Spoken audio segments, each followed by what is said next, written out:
Et donc nous voudrions aussi y participer. Alors la France a des atouts, j'en citerai 3. Premier atout, c'est son tissu industriel. On l'oublie souvent, mais la France dispose d'un tissu de sous-traitants nombreux et bien implantés au niveau international, présents sur l'ensemble de la chaîne de valeur et sur tout le territoire. Je pense à Rolix, à Carbone Lorraine, à Laurent SA et à quelques autres. Il s'agit de PME, une entreprise de taille intermédiaire, spécialistes dans leur métier, reconnus par les donneurs d'ordre, et donc il faut bien sûr s'appuyer sur ce premier élément de tissu industriel. Le deuxième atout, les compétences françaises. La France dispose de compétences fortes sur les principaux corps de métier de l'éolien, la métallurgie, la chaudronnerie, la mécanique ou la mécatronique, l'aérodynamique, le génie électrique et le BTP. On fait beaucoup de compétences sur ces sujets. Ainsi, on dispose de savoir-faire pour le terrassement, la fabrication des éléments mécaniques, des pales en matériaux de haute technologie et l'injection de la production électrique dans le réseau. Certains secteurs, notamment aéronautique ou automobile, utilisent cette expertise, leur expertise dans la filière éolienne. Je pense à EADS qui s'est lancé dans la construction de pales, par exemple, en 2009. Donc, deuxième atout, les compétences des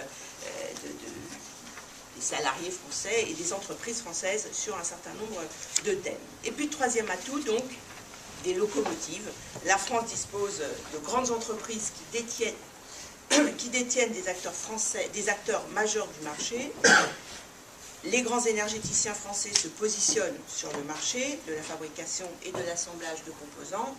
Je citerai Areva, Alstom et EDF notamment.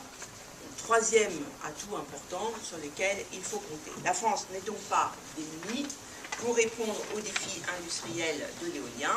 Et c'est bien pour ça que vous vous êtes réunis aujourd'hui pour essayer de mettre ensemble tous ces éléments.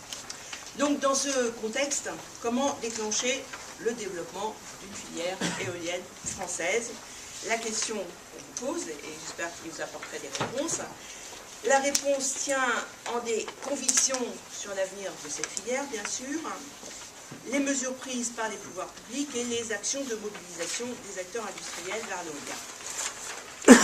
En premier lieu, donc, le constat que je viens de faire montre que nous avons la capacité sur le papier de développer cette filière. Nous pouvons produire en France les technologies que nous installons.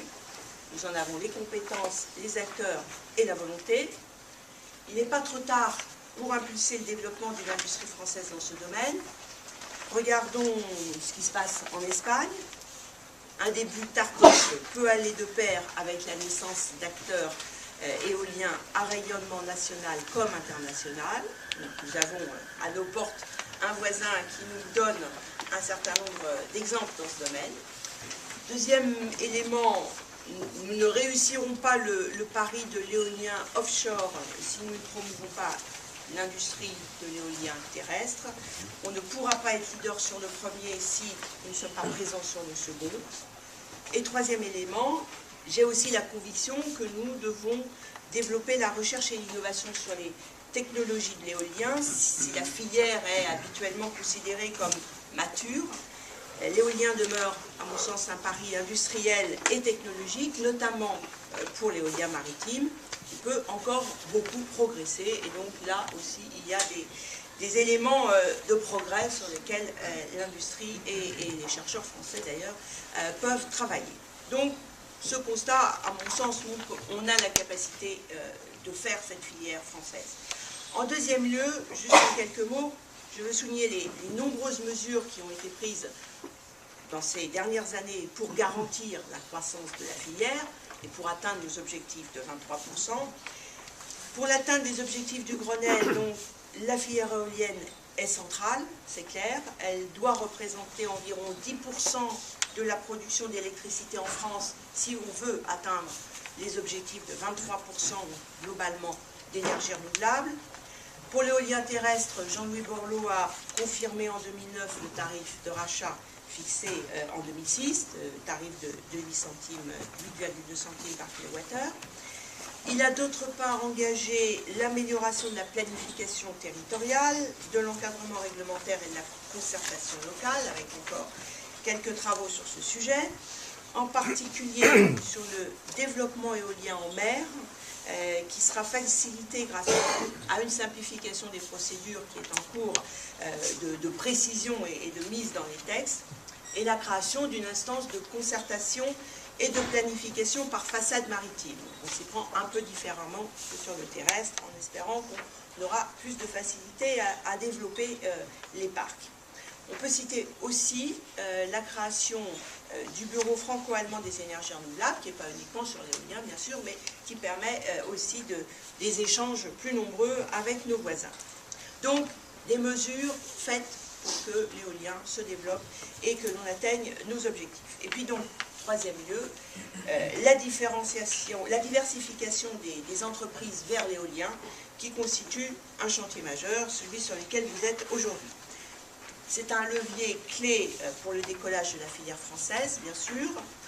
Le syndicat des énergies renouvelables a publié en 2009 un annuaire qui recensait 140 entreprises implantées sur le territoire qui avaient déjà une activité de fournisseurs de l'industrie éolienne. Donc c'est déjà un nombre intéressant. L'étude menée par le syndicat France Énergie Éolienne, l'ADEME et Capgemini, en 2010, étude donc de recensement des fournisseurs potentiels, cette fois-ci, de l'industrie éolienne, me paraît tout à fait exemplaire de la manière dont il faut que nous travaillons aujourd'hui sur nos différentes filières en matière d'énergie renouvelable. Elle montre que plus de 100 autres entreprises ont des compétences et la volonté d'entrer sur le marché de l'éolien.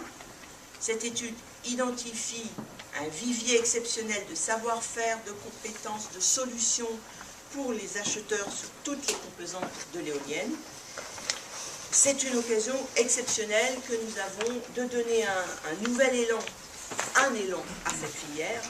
Les acheteurs pourront diversifier donc leurs sources d'approvisionnement à proximité des lieux d'implantation des parcs, les sous-traitants de développer de nouveaux marchés très dynamiques et les territoires d'accueillir les entreprises et les emplois, et c'est ça dont il faut leur faire la démonstration.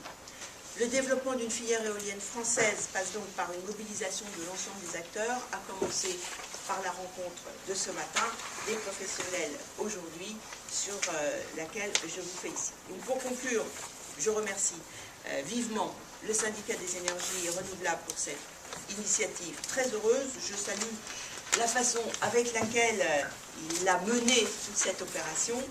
Il a réussi à fédérer derrière lui l'ensemble des acteurs de la filière, acheteurs comme fournisseurs, acteurs privés comme pouvoir public.